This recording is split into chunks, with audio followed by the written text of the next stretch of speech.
you very much, everybody, for showing up. I really appreciate it. I've wanted to contribute to this group for a long time, but you guys are all better than me at PHP, so it seemed appropriate to drag something new in. I'm not great at this language. Been working really hard on it the last couple of months. I've been going to the Go meetups for a couple years, but it's a really hard language for me. But I'm trying to convey my enthusiasm and hopefully give you guys a glimpse of what the language can offer. So let's get on with it. So here's sort of the structure. I'm going to take you guys back to 2005, talk about the origins of Go, talk about what the Go language is, some of the Go authors, and why that attracts me to the language. We'll be looking at basic data types, scope in Go, types, methods, interfaces. Hopefully we'll have some time to look at the standard package. And I have a site in Go that I built that hopefully it still works. And I can show you guys like a HTTP router, templating in Go. And yeah, so back to 2005. So this is when dual-core processors started coming out commercially. So this article is kind of neat. It's at the end of 2005. It's Alienware and Dell are taking orders for dual-core desktops. Super powerful Intel Pentium processor Extreme Edition 840 hits the market. It contains twin 3.2 gigahertz processor cores. The desktops, which start around $2,300 to $3,000, are aimed at home multimedia and gaming enthusiasts, as well as professionals in areas such as video editing.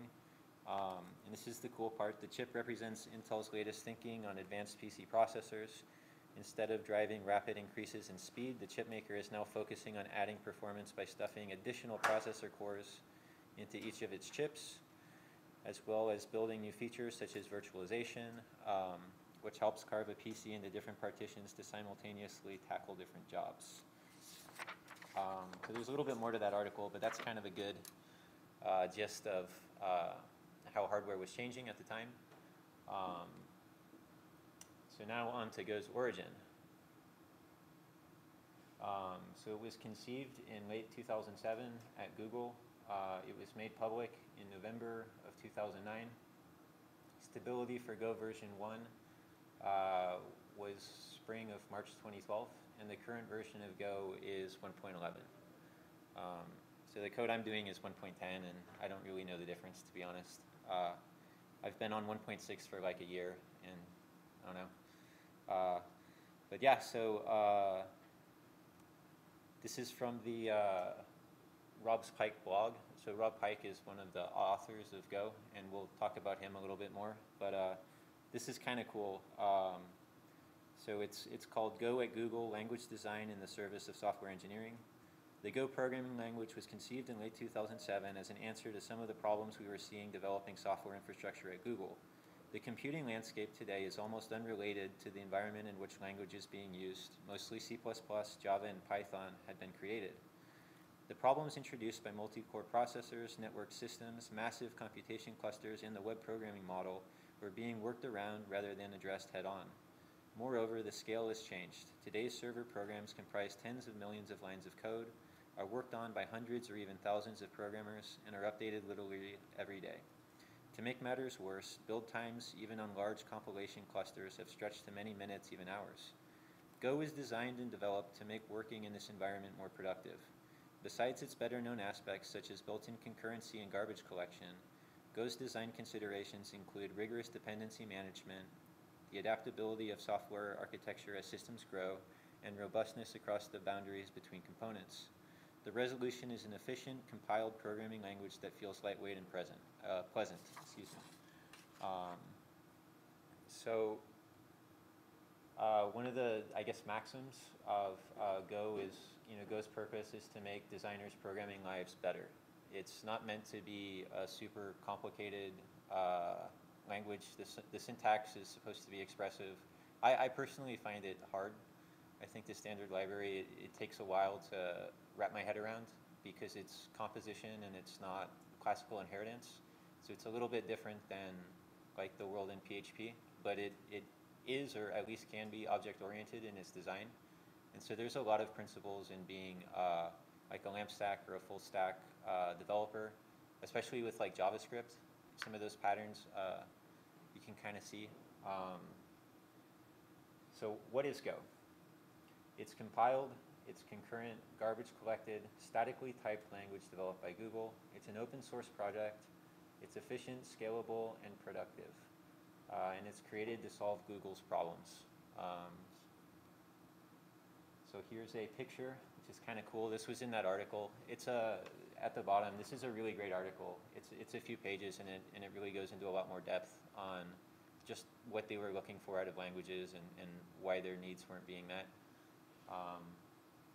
Like I've personally never developed anything in PHP where I'm like, PHP's not quick enough.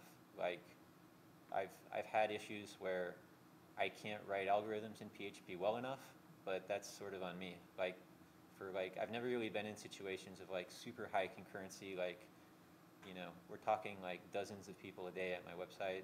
So like PHP for me is great, but I think that the patterns are really, really interesting, and like the use case and the history of it's really interesting. So, so Go is a modern general purpose language, and it has lightweight syntax. These are just from the Go sort of stuff. So Go compiles as an executable binary, which is super neat. You can pass flags like to different, like I guess, operating systems, or to process at a different machine code level.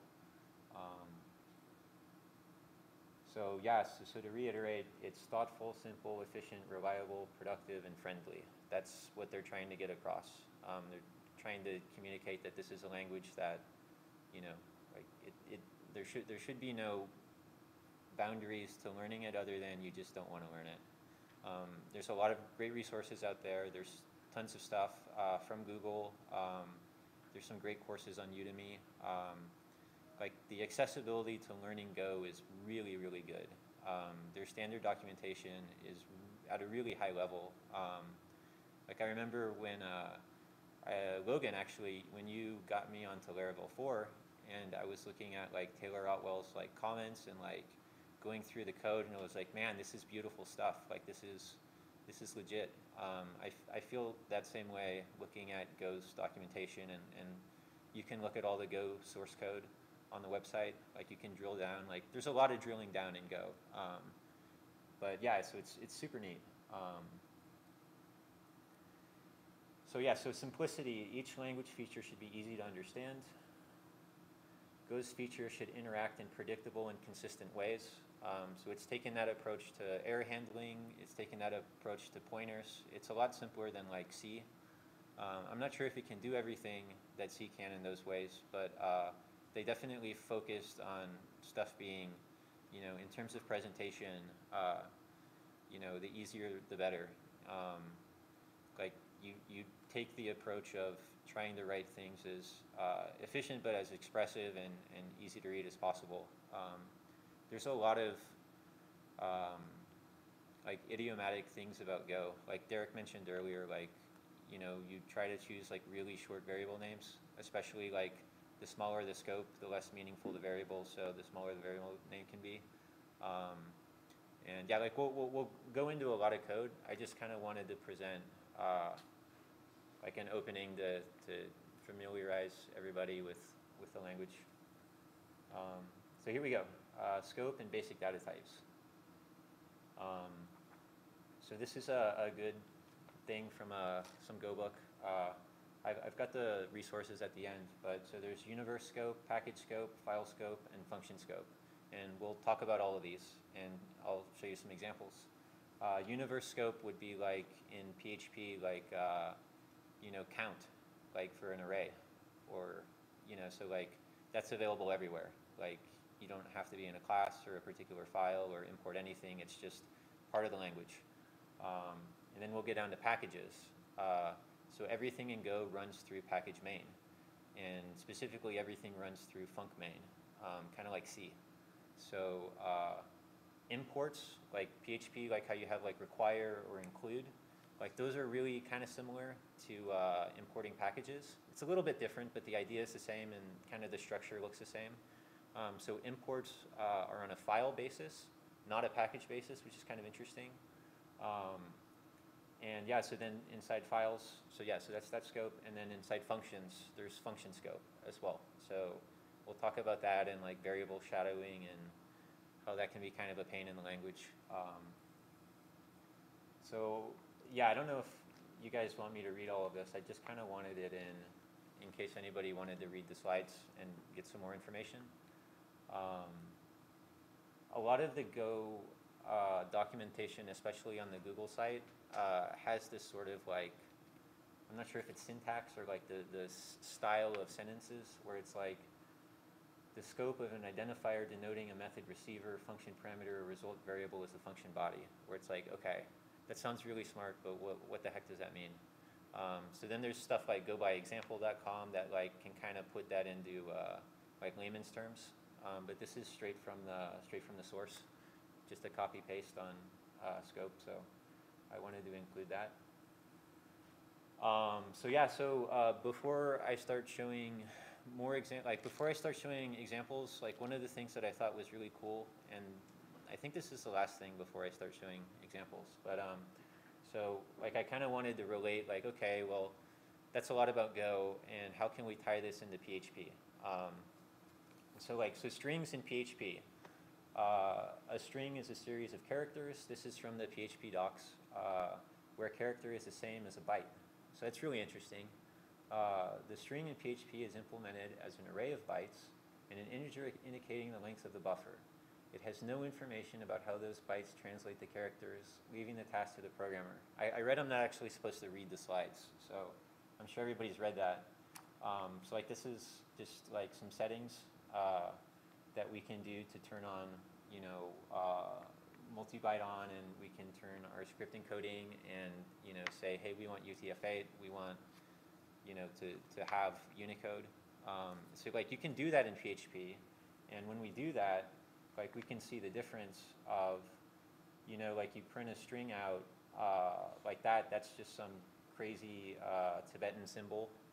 So like it could be one character, it could be three, you know, like because like, so UTF-8 is an encoding scheme of like Unicode. And in UTF-8, each Unicode code point is like between 1 and 4 bytes in length, and each byte has 8 bits. So, so like a Unicode code point in Go is 32 bits, or it's like int32. It's basically an alias for int32, the same way that a byte is an alias for uint8, like because it's the same thing.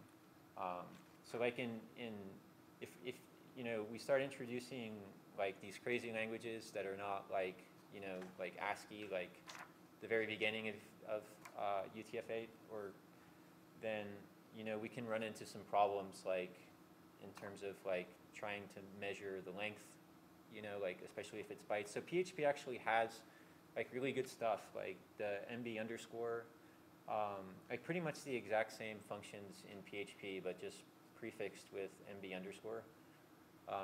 So like that's sort of, yeah. So I hope that makes sense. And so in Go, there's like UTF-8, like there's not both functions. There's just one function. Like the default is to be like the MB underscore. So like, I think that's actually a pretty good time to show an example to the right. So hopefully this works. Actually, it looks like I missed a couple examples. So let's just do, let's start with Hello World. That's a great one to start with. And we'll work our way down to the example I talked about, and then we'll go more with the data types. So yeah, this is like the Go sandbox. This is really cool. Like you can't really do any like data processing in it, but it's just a sandbox like online if you want to test some stuff out in Go. Like you can run and it compiles, and so this is kind of neat. So can you get a little bigger? Do you want to come up here and help me? Okay, cool. Yeah, I can do that. Easy. So yeah, so here's our package main. So this is like the main program. Like so when the program runs, it can be many different packages, but everything runs from package main the same way. Like we kind of set stuff up in PHP, like where there's like, so now we're importing another library or package. And this is the fumped package, which is the format package. And we can look at that. It's pretty cool. But I mean, it's pretty much like echo. Like we're saying, package dot function. So the format package dot function is print line, and then we enter hello world. So that's like easy enough. Like it looks a little weird, but as you start to write more code, like it starts to make sense a little bit. So if we run that, hello world. So that's cool. So that worked. So yeah, so that's sort of the structure of it. And now we can look at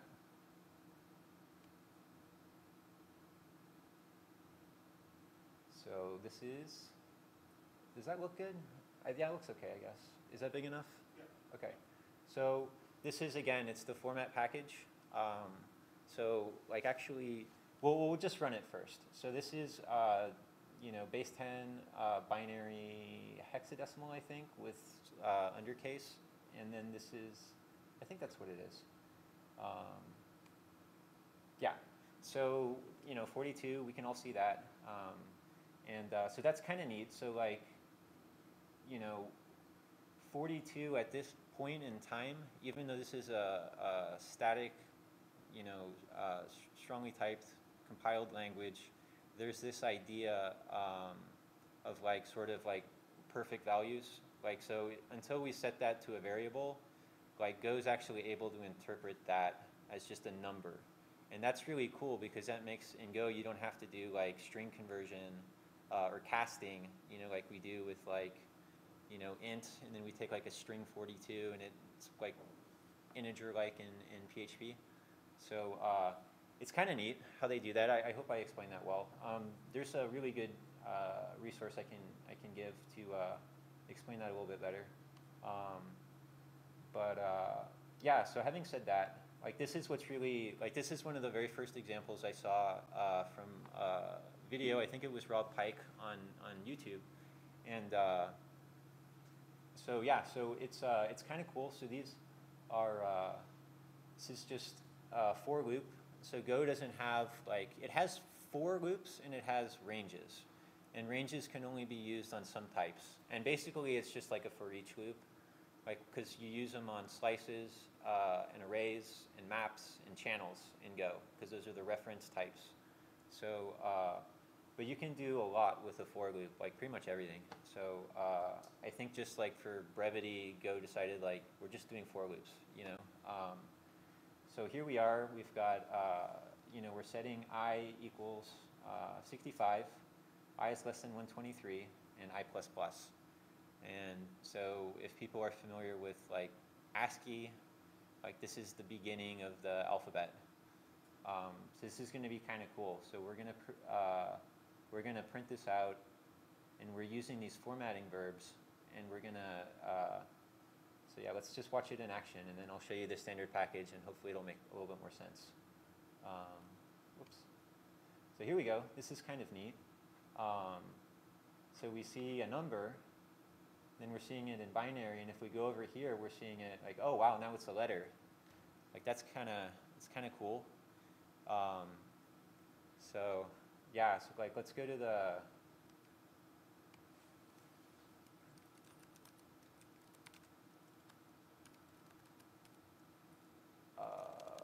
package font. So this is the Go docs.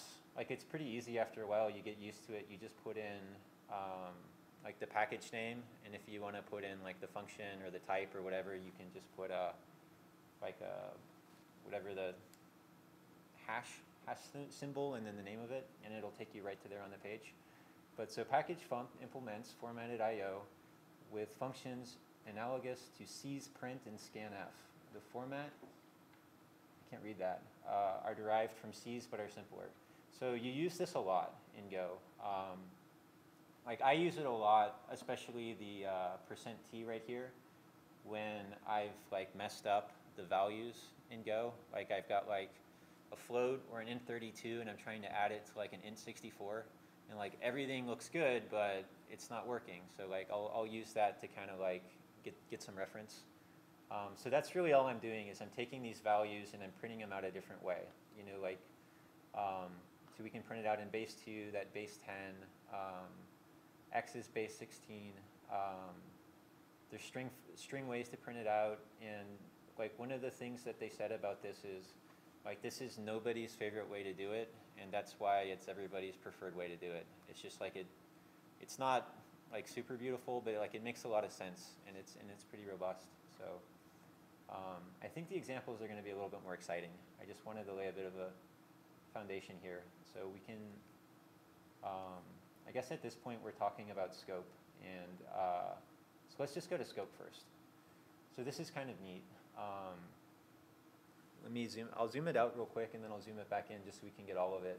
So here we are again. We've got some constants we're setting, just like PHP. Like these aren't going to change value.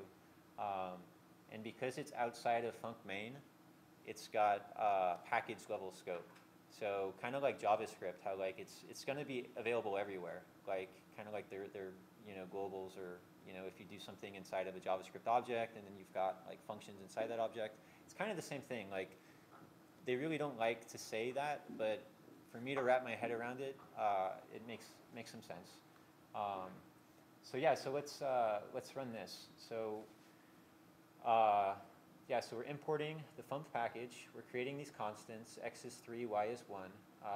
We're printing X and Y, so we expect to get 3 and 1 there. Now we're creating another variable of type X, but this time it's float 32. So it's going to be a different type. This is an int of some kind. And now we're going to print X and Y and figure out, well, what's that going to do? And then interestingly, we have these brackets. So Go is based hugely on, like, it's efficient through scope a lot of the times. So like you try to minimize like the length of a variable, that way it can be, I guess, collected, and that memory can be reallocated, and it's not just sitting there. So this is, I definitely didn't get it right the first time I looked at it, but let's just run it and see what happens. Okay, cool. So in the very beginning, 3 and 1, like that makes sense, right? Like that's what it set. Package level X and package level Y. This is 3, this is 1. And then we create a variable inside of main. So this is that function level scope that was mentioned earlier. So like package, file, function. So in Go, when you create a variable like this, like var x float 32, we didn't assign that, like that's a declaration, but we didn't make an assignment. So Go just says like, okay, we're going to give you the 0 type for that value that you declared. So the 0 type of float 32 is 0. Like the 0 type of int is 0. Like a string is an empty string. Kind of makes sense. So when we print it this time, because we're inside the function, and x is now this 0 value, when we print, we get 0 instead of 3. And we get 1 for y because we didn't change anything. And then this is what's super weird. It's like, so we can create this sort of bracket scope, and say like, well, inside this bracket, it's its own scope, even inside of a function. And we're setting x, and this is like the shorthand assignment in Go. And so this does declaration and assignment. And we can only use that : syntax inside of functions. Like we couldn't use it here. Like we would have to say like var, and like properly write it out. Otherwise, there's going to be a compiler error. So when we set it here, we set x : hello. We don't have to say like like var x string equals hello, and then we print out the values x and y. We get hello and 1, and then when we print it out again, we go back to this one. And if we were to write something in another packet or something in another function, x is going to be 3 again, because we've now lost the scope of this. This value is from here to the end of the function it's in, so here, and then it's gone, and then we only have this constant x again. So it's kind of weird. Like, this isn't a very like practical example, but hopefully it kind of explains a little bit. I screw up so much, especially with the variable assignment. Like, I'll show you guys later with the HTTP router and the database model I created, where like I was like, okay, well, I'm still wrapping my head around composition, and I'm much more used to like classical inheritance. So like I'm sort of used to like, okay, it's a class, there's a constructor, like, you know, I'll set this DB, you know, like this property on this class equal, you know, and I'll be able to use that inside each function, and everything's going to be beautiful. Like, I won't have to pass it as a parameter or, you know, recreate, you know, like a connection to a database each time. And so like that works really well in Go. I'm not sure if that's like idiomatic to the language, but it works really well as long as you don't do colon equals, because as soon as you do colon equals, it's declaring and assigning. It's not just assigning a value, it's declaring a new variable. And so it's almost always going to be nil, and you're going to get this like nil pointer dereference error, which you see a lot. Like, you see a lot, and it's almost always that. So I wonder if there's another example I can give real quick. Okay, well, let's go into basic data types too. So I think we kind of went over it, but you know, this is all shorthand. Shorthand is really idiomatic when you're declaring a new variable and you're assigning it a value inside a function. Like, the compiler will even say, like, you know, if I did like you know, like int, you know, var a int equals 10, it would be like, hey, you can use the shorthand. Like, that's the preferred way. Like, everything about Go is like, Go is formatted a very specific way. It's the Go funct. Like, there's a command that does it. So like, if I were to do like here and here, you know, like if I have my own kind of like style and then I format it, Go's like, no, that's not what we want. We want it to look a very specific way. And so they do that. Like, that's part of the design of the language, and it's to like, you know, like that way. Like, I know PHP has like really good linting tools, and like you can do that, and that's a really good thing to do. But like, a lot of times, like, there's just like friction between people wanting to write something one way and people wanting to write something another way, and like both are valid, both are good ways. Like, especially with like inlining stuff, you know, where like, but with Go, it's like, no, there's sort of a set way of writing, and you know, like, you can like it or not, but that's sort of been established, and I think that's actually a good thing. But yeah, it doesn't really matter. So here we are, like, you know, A, we're setting to 10, B, we're setting to Golang, C, we're setting to 4.17. We've got true, we've got this weird thing with these backticks, and then we've got double quotes, we've got single quotes, and we've got backticks. And those are all kind of meaningful. So let's run it. And if anybody wants to go to gregory.solutions and like just do this stuff like on your own, there's a chance the website will crash, but you can go ahead if this is a little bit boring or if you want to get caught up on something else. So yeah, so this is an int because it's 10. You know, there's no decimal. This is set to a string, and interestingly, this is also set to a string. So in Go, double quotes and backticks are strings. And this is kind of interesting because f is not a string. It's an int32. So when we do single quotes in Go, it's of type, it's like a rune, which is like what we mentioned, is just an alias for int32. So I don't know why it comes out as int32 and not rune. I think I knew that, and I don't know. It's also hard. Like, it's hard to keep track of everything. But so this percentage uppercase T, this is printing out the type. So it's that same thing. And another function, so like print line will give you like a /n, like a line ending at the end of it. And printf is used, you know, like if you want to start using like more of these verbs and you care about like kind of looking inside the variable and figuring out about it.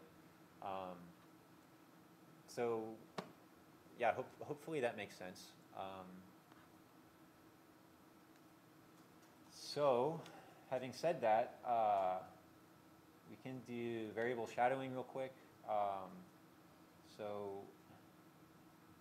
here we go. This is there's a really good training video on Udemy by this guy Todd McLeod, and like I've shown my wife this guy. Like I feel like I know this guy because I've spent so much time with him over the last couple months. Like I've done, he has these like 30-hour courses, and I've done both of his courses. And they actually end up being really cool because, like, you know, it goes from like the very basics of Go to like deploying in Docker, like adding MongoDB, or like, you know, doing some really cool stuff at the end, like deploying in AWS with Go. And yeah, like I'm not great at deploying Go in Docker yet, but it's really fun. It's a really fun course. Be warned, this guy doesn't really have a very good idea of PHP. Like, I think when he talks about PHP, he's sort of talking about like PHP 4. And so he's a little bit hard on PHP in the videos, which is like super unfair. But he's also hard on Ruby and Python, you know, and like there's good things about those languages too. I mean, he's selling a Go course, so it kind of makes sense. But yeah, so let's look over this real quick. So we create a function, max, and just like PHP 7, like you can kind of put in like, you know, hints to the type in the parameters. So this is, it's taking a parameter called x, and it's of type int, and it's returning a type of int. So yeah, definitely, man. Is that okay? Yeah. Okay. So this is a function. This is the first function we've seen, so that's kind of cool. There's also receivers, which are like a little bit different, and we'll see that in a little bit, but functions are great. I guess we saw func main, so we've seen functions. So here we go. So we're saying we have this function we created. It's max, and we're saying, hey, this variable max, which is crazy, is equal to the function max of 7. So like that's super weird. So when we print max, max is now the variable name. And if we print the type, I would have expected I'm not sure what I would have expected. If it's a function or a variable, I'm not sure I'd be happy. But it's like, you know, like why is it doing this? We definitely don't have the opportunity to ever set another variable using max 7. Like we can watch it. This is called like shadow variables or variable shadowing, I guess. So we can see here, like because we set the function name to the variable name, like they're both lowercase, that when we print the type of max, max is an int. And so we've lost the ability in this function as long as that scope is there. The scope of max is going to be from here to the end of the function. So like if I tried to do like, okay, now t is also like max 7. And when I run that, cannot call non-function max type int. So like, I mean, this is not a practical example, but it's just something to be aware of, like in the structure of the language. Like one other thing to say is it's been interesting to see, like, so this is the package and this is the function, and we've seen that a bunch. Like that's sort of the format of, you know, like we add a package in at the top, and then we can use the functions and the types in that package by, you know, first saying the package dot, you know, like type or dot function. And interestingly, if it's capitalized, you can export it into it. Like, so it's, the scope of that is it can be seen across packages. And if it's lowercase, excuse me, you're not allowed to use it in another package. So like the scope is internal. So that's another thing to be aware of. Like, and it's like even like when we create sort of like PHP style or JavaScript style like data structures of like just like a JavaScript object, you know, with fields on it. Like if those fields are lowercase, you can't use them or see them. And I ran into that problem, and I'll show you guys later. So yeah. So having said that, so I missed, like, I think that's a good amount of code, like, to kind of think about, and I'll do some more code in a second, but I wanted to say one thing and I forgot, and it's kind of like why I wanted to learn Go, or I'm trying to learn Go, maybe a better way to say it. And like number one for me is like, so there was like a real world problem that programming didn't solve for Google, and so Google hired this like team of like, you know, Mount Rushmore programmers, you know, to come up with a solution, and that's like super interesting to me. Like, so some of its authors are Ken Thompson, who did like the B language. He helped with the C language. He helped with Unix and the UTF-8 encoding scheme. Rob Pike, who like I'm kind of dressed like today as an homage. So he also was involved with Unix and UTF-8, and then Robert Grishamer, who did Hotspot and JVM. And there's like other guys too, but like that already is like, that's pretty interesting. Like these guys have been around the block. You know, like they definitely know a lot more than me, and I'm curious like what they came up with. And so a lot of it's still like, it's pretty exploratory. I wouldn't say I'm very good at this. Yeah, so another influencer, real quick, of Go is this guy Tony Hoare. So he did the CSP, the Communicating Sequential Processes. It was a paper in like 1978, and it was like a big deal. So that heavily influenced channels in Go of this way of like, it ends up having to do all with like the concurrency and parallelism and like the structure of that and the patterns of it.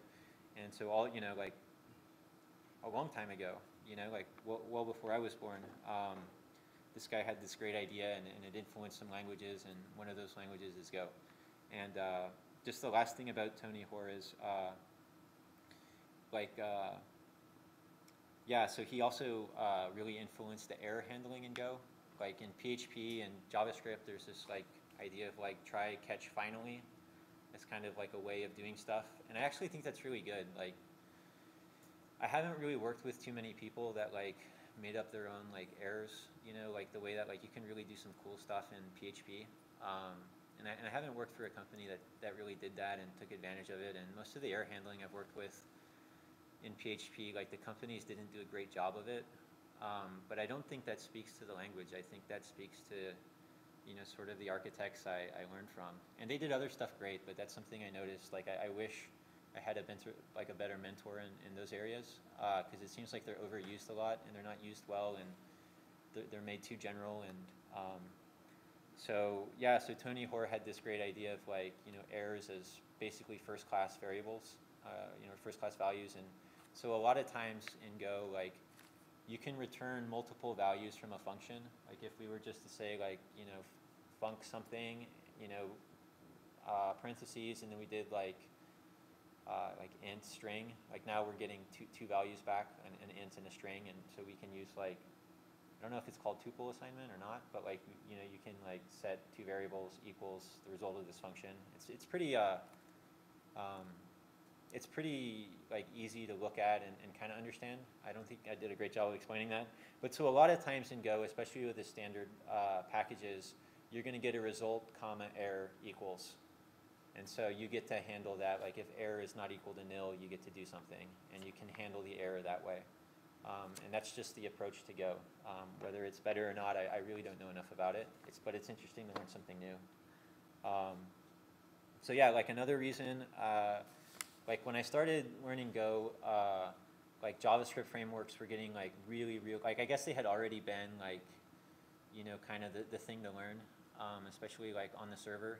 And I really like PHP, and I never really wanted to change PHP on the server for JavaScript. Like it didn't really make sense in my mind as something that like I wanted to invest a bunch of time in. Like frameworks on the front end, like that makes a lot of sense, but PHP handles stuff like really well. Like it handles like JSON really well. Like, I mean, it can basically like handle a lot of like a front end framework in JavaScript really well. So it's like, it was more like, you know, not this probably isn't accurate, but it's like, you know, one of the selling points of these server-side frameworks is like, I mean, concurrency is one thing, like that's kind of neat, but you know, I think a lot of it is like, well, they can just hire people who only know JavaScript, you know, and like it makes stuff a lot easier, and you know, that way people can move from front end to back end. And like I kind of already knew PHP and JavaScript, and so that didn't really interest me as a selling point.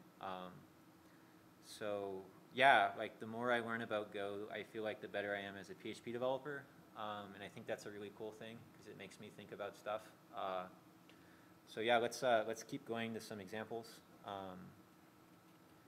Well, actually, so this is the Wikipedia for CSP real quick. So in computer science, communicating sequential processes is a formal language for describing patterns of interaction in concurrent systems. It is a member of the family of mathematical theories of concurrency known as process algebras, based on message passing via channels. And that's exactly what Go does, and we'll go into an example of that. So CSP was highly influential in the design of Occam. I think I'm saying that right. I don't know anything about that language. And also influenced the design programming languages such as Limbo, RaftLab, and Go. So that's kind of cool. So yeah, so I got to say that. That's something. So types, methods, and interfaces. So you can create a type, like you can basically just like create your own types in Go. Like the same way we can create a variable and name it anything, like we can create a type of like anything. And that type can be like, you can have an int in it, and it can have a function in it, and it can, like we can name that type whatever we want. And you know, like we can put functions specifically on that type. So the scope of the functions we make are on that type. And that's kind of cool because that allows like the interfaces, which are a really big concept in Go. And that's how a lot of the standard library is written out. Like a lot of it is written out as like, they have a database interface. And you know, I dragged in a package off GitHub that's like really well maintained, and it's MySQL like drivers and stuff, and it's written in Go. But like Go chose to take the approach of like, you know, there's this common functionality that databases do, and we're building a package for that. And so we'll look at that as well. So here we are, we have a type, myFloat. It's capital, so this is exported, and it's of type float64. So any variable we create, like f is equal to myFloat, so now the underlying type of that, yeah, so basically it has two types now. So it's both a float64 and it's a myFloat. So that's kind of interesting.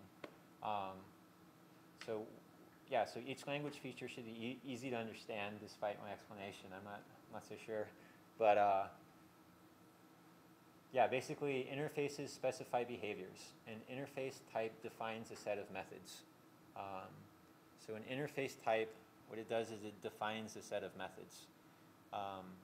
So you don't actually use the interface itself.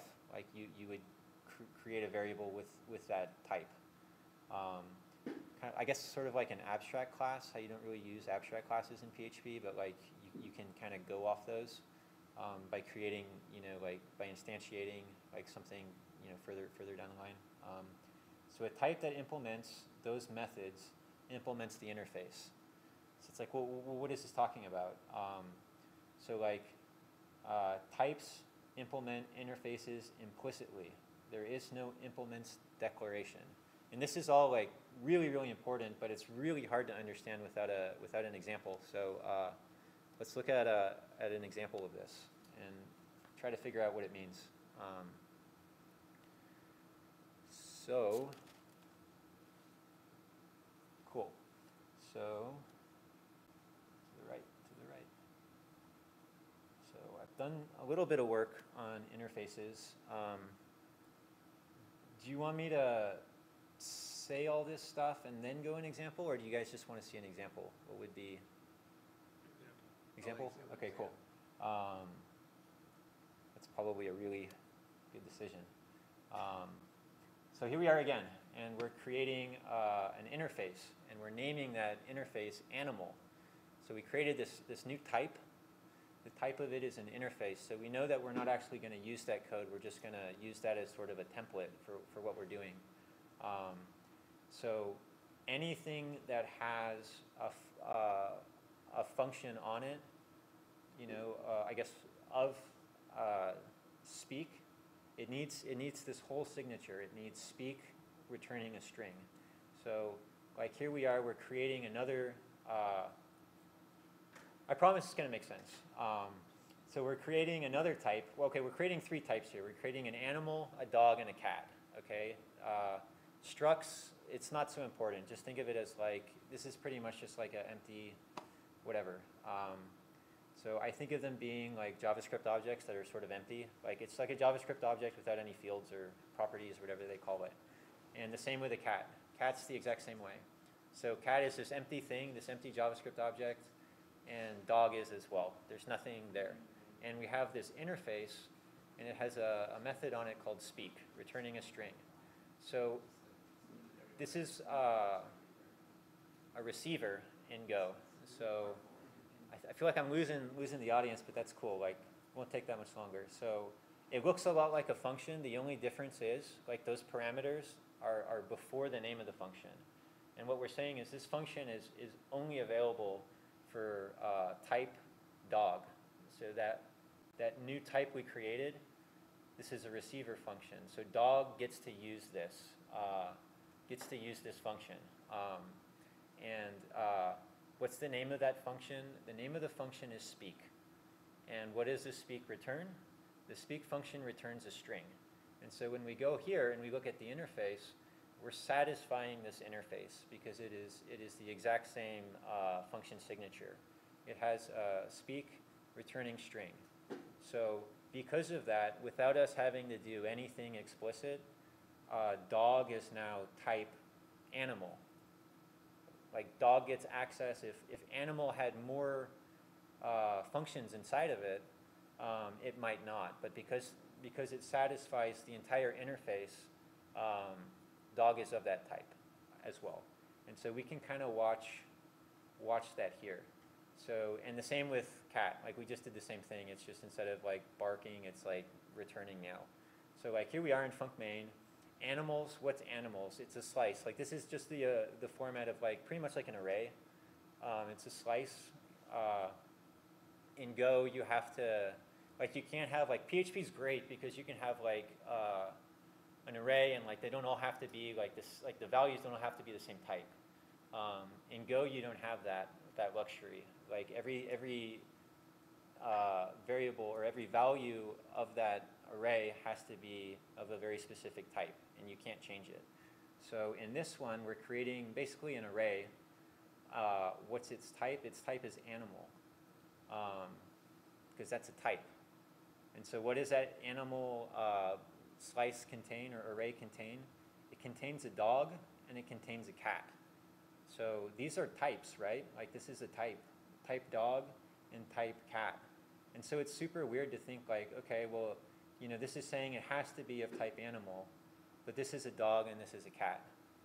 So, so let's like range, like as I said, this is basically like a for each in PHP. It's available on like reference types. I'm not sure if you want to call them reference type. That's a really easy way, and it's almost correct to say it. So like let's run this real quick and see what happens. So it works. Like that's super weird, right? Like, so we're ranging over this variable called animals, and we're printing the method speak. And so it's like for key value, you have to use like every single value that you declare and initialize, like it has to be used. The same with packages. Like I can't just add a bunch of packages at the top and not use it. That's a compile error.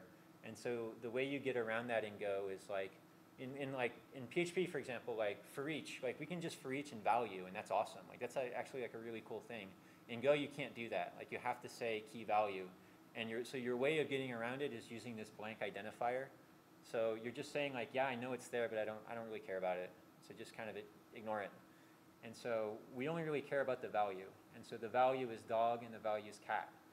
And so when we go to print, like that value, we're calling the method on it or the function on it speak. And so we saw like dog is woof, it's returning woof, and cat is returning meow. And so that's kind of like how the language works. And that's sort of how it doesn't need to be like classically inherited. Like there's no classes, you can't just create a class, but you can create your own type, and you can create like, you know, receivers or methods on that type. And you know, because there's this implicit thing where like, you know, if I'm satisfying, you know, what that type says, what, you know, if I'm hitting every single one of those function signatures in it, I get to use everything that type has. And so that's kind of a cool thing. So hopefully I can show some better examples or some examples to kind of solidify that idea. So yeah, I mean, we're almost done. There's probably like a couple more examples, and definitely we'll open it up to questions and stuff. So nice.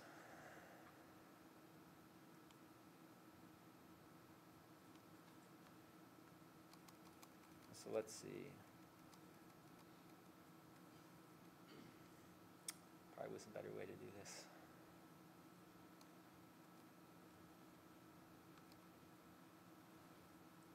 Hang in there.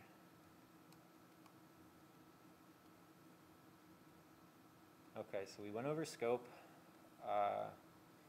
We went over Unicode code points. And now we're in types and stuff. So now when we look back at this example, we have a type, my float. It's of type float64, which sounds kind of weird to say. It's both. And here we're adding a receiver on it. We know it's a receiver because the parentheses come before the function name. Oh no. Thanks Josh, I appreciate it. Okay. Let's try that again.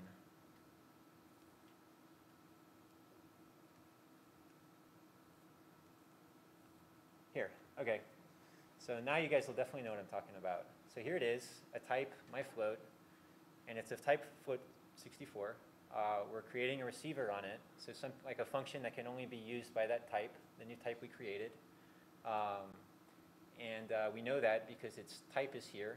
The name of the variable inside the function that takes that parameter is m, and the function name is abs because it returns an absolute temperature. So yeah, so we take that, and you know, if it's less, we turn negative, and if not, we turn f, and I guess negatives negate each other, and there you go. That's a super meaningful function. And so yeah, so what's really important is that interfaces define a set of methods. So like we saw, that was an interface we created, and it had a method on it. Like there was a function in that. And that's exactly how the standard library works.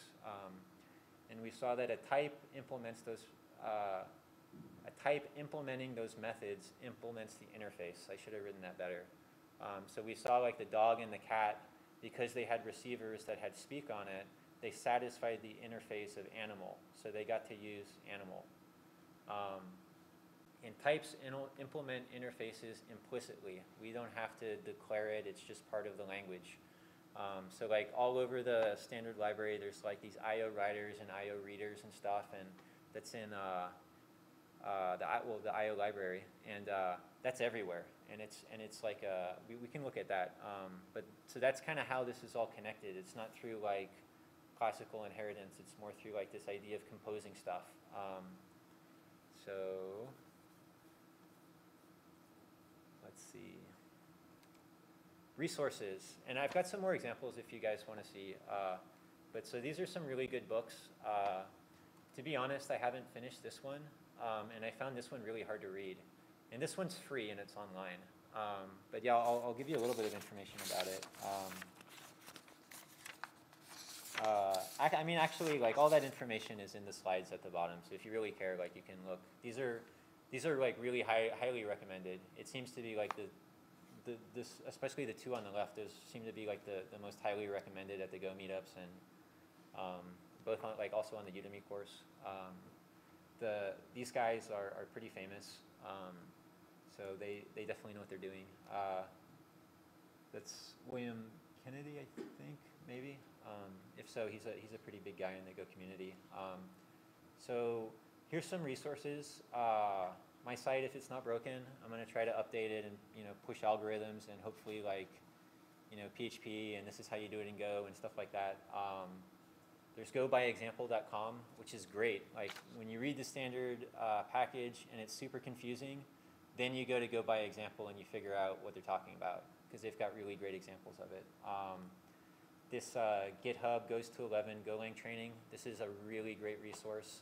This is that resource I mentioned earlier that like this guy is basically just like building everything out for you, like showing you how like to build your own like HTTP router, like from the TCP/IP server that you get in Go, and so you can like go into like RFC 7230, the one that's like specifying like this is what a request must have, this is the structure of a response. Like you can actually like take text streams and parse them yourself and be like, yeah, I get it. Like that, finally it makes some sense to me. Like I'm pretty slow, so I have to do that stuff to like really like, okay, I think I get it. So there's the Golang ref spec. Effective Go is really good. Like this is where I got the slides and I added some. And yeah, if you guys have time, I'd like to show you like maybe an example of like how we do it in like I built this website, which is like not great, but this is all in Go. This is Go 1.10. And so this is on like a DigitalOcean droplet. There's definitely some stuff that like, you know, this isn't the best way to design it and probably not the best way to like deploy it and stuff, but I can show you guys this code. It's 3 files. It talks to a database and yeah, do that. It's going to take a couple minutes. So let's see.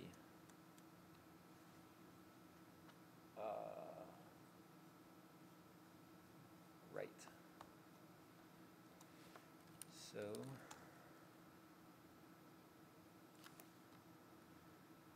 cool. Okay, so we'll start with, my wife's given up on it. I don't blame her. So we'll start with main. So we know we're familiar with main, and I think I can like do that and do that. Okay, so here we are.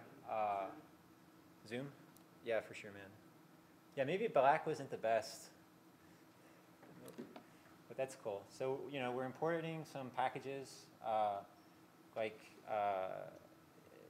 Blade in Laravel, like the templating. Like Go has its own sort of templating thing. It's got 2. It's got HTML template and it's got text template. Like when you do web development, you use the HTML one because it has like some safe escapes and stuff. There's a net HTTP package. Like if you want to build a TCP server and deploy it for a couple minutes before it crashes like I do, that's a good one. When you're ready to use the pre-built one, you go with net HTTP, which is what I did and why it seems to be working. I'm using the OS package and string conversion, I think. I'm not sure, to be honest. So let's just get right into it. And then, you know, like these are some ones I took from GitHub. So this is the HTTP router. It's by Julian Schmidt, and it's supposed to be like really performant. But I just like the syntax of it. I thought it was really cool, and it was pretty easy, and it reminded me a lot of like Slam or Laravel or something. So other than that, there's the MySQL driver, which is going to use this. Well, it's going to be in the DB package, but it uses. That's why it's not here. It's because the DB is in another file. But yeah, and yeah. So, and then the DB is my little package there. So here we are. This is how you do it. It's a little strange, but for templating, you're basically creating this container that holds templates. And it's a pointer to package template.template. And like if we were to go, just for the sake of it, I don't want to lose everybody, and I'm not sure I could explain it well. But yeah, so like that lets us use everything in that template package, like as we'll see below. So, and then I created a type in my model called blog because I'm kind of deploying everything as like a blog post. And so you can see it's a slice or like an array, and it's an array of this DB package I created, which is lowercase, and then blog, which is uppercase because it needs to be exported. And then, so in package main, you can have this init function. I think you can do the same in C, where like you're just like kind of setting stuff up, and then it happens before main. So here we are. You know, we're creating this variable template. So this has package scope. So we're going to be able to use this inside of every function inside of this file, or really like inside of the package, I believe. So this is just kind of makes sense. Like template must, what must it do? It must parse a glob, so like an expression. And then this is just like my templates directory. And I think you could probably inline this. I'm just not good enough to do it yet. But you can kind of get it. So it's like, okay, it's done that. I think you can do recursion, but I couldn't figure it out. So then it's also doing like these algorithms that I'm doing, like these are more templates. And so now we have this container template.template, and it's able to store all that stuff. So when we need it, we just can talk to that and pull it out, and we'll pull it out in each of our routes. So here's our mux, or our multiplexer. And so what are we doing? We're using that HTTP package, and we're creating a new HTTP router. And we're using the one Go created because they did a much better job than like I would ever do. Actually, this is the Julian Schmidt package, who also did a much better job. And so this looks a lot like, it looked like a lot like kind of like Laravel and Slam. It's like, okay, like what are you doing? It's like, it's a request. Well, what kind of request? These are all GET requests. So that makes sense. And where are they getting from? So these are the endpoints. So this is the index. And then we're just passing it like a function, or like kind of like a closure, that we're used to seeing. So like index function is going to handle that route the same way that algorithm is going to handle when we do algorithm/ID, and that actually looks a lot like Laravel. So that's cool. And so I have some of these things that I'm building out. And then at the very end, we have this mux.serve files.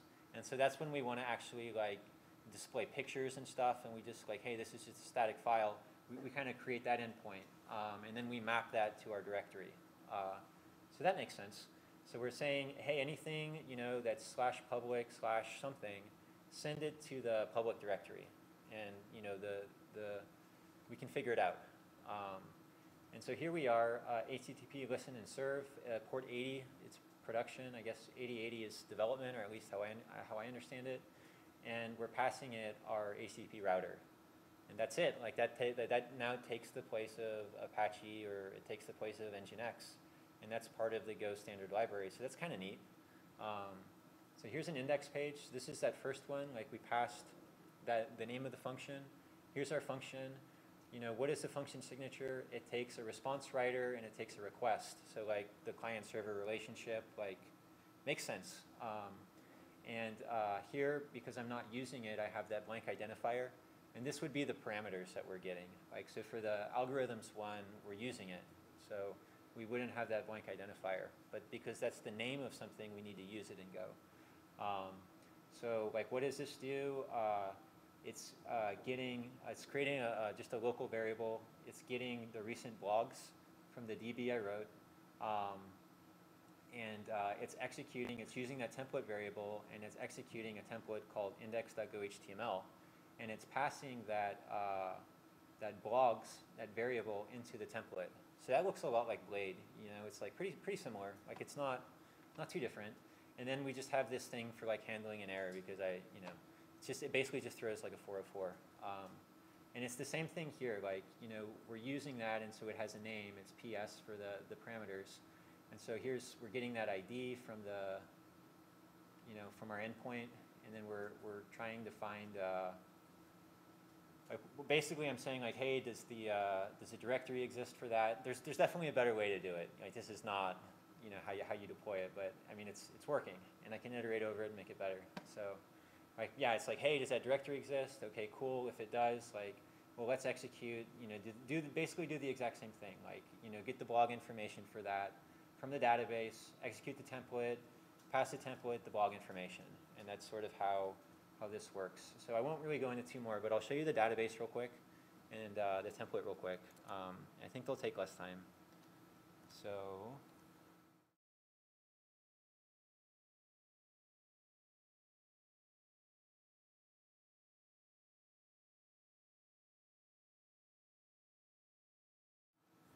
I don't know how to go back.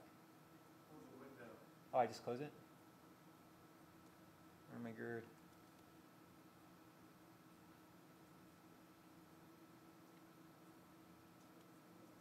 God, you guys are good. So here we go.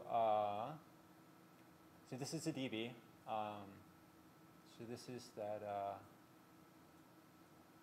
here, I think. Oh my god, I pushed the wrong one. This is probably good enough. I think probably we can probably do without the package or the template at this point. I'll just show you guys this. So yeah, so we're using, this is like just another file, like, you know, like all these packages end up connecting, and then you do like command line, like go build, and that takes everything and it puts it as a executable, and then you basically run that, and that's the code. And so this is a package, and you saw like it was imported in the main, and so this is the one that takes that GitHub, like that database SQL thing that they made, uses the fump package we've seen, and it logs stuff. So here we are, and this is using, so the way that, yeah, I've said that. So yeah, basically it's like, yeah, so it's taking a pointer to the SQL package DB. We're creating this thing that we saw in the main. It's this blog. So like, what is blog? It's a struct that we created. So it's kind of like we've said that. So it's got category, a title, a template, a URI, and a timestamp. And all of those are capitalized because we need them in the main package. So we need access to them. And that's also why the type is capitalized. So here's our init function. And this is where I really screwed up that I was mentioning earlier. It's because we have that DB variable like on the package. And so if I were to do that declaration and assignment, I'm declaring a new variable DB. And so the scope of that DB is from here to here, and it's not the package one. And I probably should have known enough to get that quicker, but it took me a little while. So yeah, what are we doing? We're doing SQL open, super secure. It's so you know, it's like, well, what are we using? Like if we're using MongoDB, we'd put MongoDB in. You know, if we're using like Postgres, we put Postgres in. This is running MySQL. I'm most familiar with that. So you know, it's like pretty standard. You put the user, you put the password, and then you connect to it. And then this is the database name at the end. So that's kind of makes sense. We're sort of used to that stuff. And this is just some error handling around it. Like if it doesn't return an error, so here we see it, right? Like it's returning two values from the function. It's returning DB and error. If I wanted to completely avoid the error and not even worry about it, I'd put an underscore. But I'm trying to kind of check, like make sure it works. So if it's not nil, something happens. So let's print it out. And if I can't ping the database, hey, I can't ping the database, that's also not good. I'd like to know that. And then after that, it's just sort of like, well, these are the methods in the class, if you will, you know, like what we're used to. So like get recent blogs. So get recent blogs. What does it do? It returns an array of type blog. And we just saw we created blog. So I'm returning an array of a blog thing. So, and what's that doing? I was kind of lazy, so I just wrote one function. So we're actually calling SQL here, and it's basically saying like, hey, if we've got more than 10 blog posts, just give me the latest 10 and return that. And so that's what's displaying on the index. So this is the real method that talks to the database. We do the same thing, like, hey, can I ping the database? If not, that's not good. And then here's our rows and our error. So DB query, we're used to that. Like it's all really standard, like knowing PHP, like how we do stuff. Like our models are really good in PHP, and this is probably one of the easier things to, you know, immediately pick up on. Like I was really happy at this point that I wasn't failing so much. And so we're just writing a little SQL. You know, like we're closing it the same way like we do like kind of lower level, like that's what our drivers, like the PDO stuff does.